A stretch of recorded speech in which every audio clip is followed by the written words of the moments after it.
लगा? अच्छा लगा, बहुत अच्छा लगा। हम मानते हैं कि ये जो मैसेज है सिर्फ मेरे लिए नहीं है कि प्रधानमंत्री जी मंच से हमें अपनी बेटी कहे। ये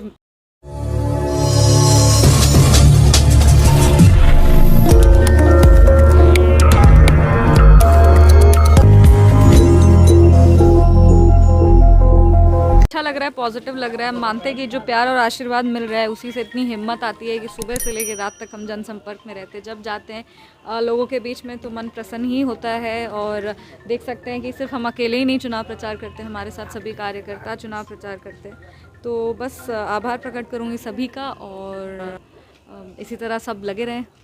आज प्रधानमंत्री जी ने आपको बेटी का अगर संबोधन, आप काफी भावुक हो गए थे उस समय। हाँ। हम लोग देख रहे थे, कैसा लगा? अच्छा लगा, बहुत अच्छा लगा। हम मानते हैं कि ये जो मैसेज है सिर्फ मेरे लिए नहीं है कि प्रधानमंत्री जी मंच से हमें अपनी बेटी कहे। ये जो संदेश है ये इस देश की हर महिला के लिए है, हर दलित के लिए है कि प्रधानमंत्री ने मंच से एक दलित महिला को अपनी बेटी कहा है। ये बहुत बड़ी बात है। और हम मानते हैं कि उनके आने के जस्ट पहले हम ही अपना भाषण दे रहे थे, तो हमने उनके आने के 2 सेकंड या 3 सेकंड पहले कहा है कि युवा शक्ति और नारी शक्ति के रूप में हम ये चुनाव लड़ रहे हैं। और हम मानते हैं कि इतना आदर और सम्मान अगर प्रधानमंत्री जी ने हमें दिया है तो वो सिर्फ मेरे लिए ही नहीं, हर युवा के लिए, हर महिला के लिए और हर दलित के लिए है। प्रधानमंत्री जी आपसे कुछ बातें भी कर रहे थे, क्या कुछ कह रहे थे? वो हमसे एजुकेशनल बैकग्राउंड पूछ रहे थे, और वो बस पूछ रहे थे कि कैसा चल रहा है चुनाव प्रचार, और क्या क्या प्लान है आगे, स्ट्रैटेजी क्या क्या है, जब पोलिंग होगा तो पोलिंग, मतलब हम लोग बस चुनाव का स्ट्रैटेजी डिस्कस कर रहे थे। और एजुकेशनल बैकग्राउंड सकते थे आप, लेकिन आज राजनीति हाँ, जब एजुकेशनल बैकग्राउंड के बारे में हम बताए तो उन्होंने कहा कि आप कुछ और भी कर सकते थे, पर हमने कहा कि नहीं, हमें राजनीति बचपन से ही करना था। हमने हमेशा पिताजी को और दादाजी को जनता की सेवा करते हुए देखा है, और यही सेवा भाव से हम आगे बढ़ रहे थे।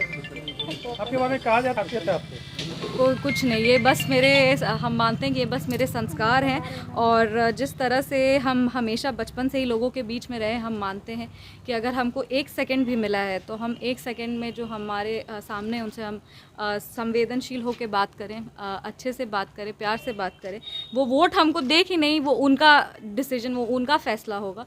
पर हमको जो अगर 1 सेकंड भी उनके साथ मिलता है तो हम चाहते कि हम उनको अच्छा महसूस कराएं। यही मेरा संस्कार है। जो हमारे बड़े हैं उनको हम इज़्ज़त दें, जो हमारे युवा साथी हैं उनको हम सम्मान दें।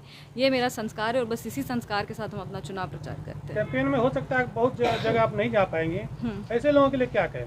कोशिश हम जब हम 4 तारीख को आए थे उस दिन भी हम लगभग 14 घंटे 4 तारीख को फील्ड में थे, और उस दिन से लेके आज तक हम कभी कभी 11 बजता है, कभी 12 बजता है, लेकिन कभी भी 14 घंटा से कम नहीं हुआ है, ज़्यादा ही हुआ है। तो प्रयास हमने पूरा किया है। आज भी हम लोग मतलब बहुत ही मुश्किल है कि लोकसभा संसदीय क्षेत्र में आप पंचायत टू पंचायत, गांव टू गांव जा सके, पर फेसबुक के माध्यम से, इंस्टाग्राम के माध्यम से अगर कोई हमको, हम अभी चैट भी दिखा सकते, कोई हमको लिखता है कि दीदी आप मेरे गांव नहीं आए, तो हम तुरंत उस गांव को शॉर्टलिस्ट करते हैं कि अगली बार अगर जाएं तो हम उनसे मिल सके, या फिर हम उनको कहीं बुला ले जो कॉमन पॉइंट है। तो मेरा प्रयास पूरा रहता है, पर अगर गलती से हमसे छूट गया है तो हम माफ़ी चाहते हैं, और हम वादा करते हैं कि अगर हम जीतेंगे तो हम आपके मतलब गाँव टू गाँव, पंचायत टू पंचायत फिर से हम अपना आशीर्वाद यात्रा निकालेंगे। और जितने ज़ोर शोर से अभी चुनाव प्रचार करें उतने ही ज़ोर शोर से आशीर्वाद यात्रा निकालेंगे, सबसे मिलेंगे, सबकी समस्याओं को सुनेंगे, और पूरा प्रयास करेंगे कि हर समस्या का समाधान हो। जीतने के बाद भी आपका व्यवहार इसी तरह रहेगा, सबसे मिलेंगे आप? देखिए, व्यवहार कैसे किसी का बदल सकता है? ऐसा थोड़ी है कि 1 दिन के लिए आदमी कुछ नाटक कर सकता है, 2 दिन के लिए कर सकता है, पर 1.5 महीने, 1 महीने से हम फील्ड में हर दिन हम यही, मतलब ऐसा कैसे कर सकते हैं? नहीं कर सकते। ऐसा मेरा व्यवहार है, ऐसा मेरा संस्कार है, और हम इसी को लेकर के आगे भी बढ़ेंगे। धन्यवाद।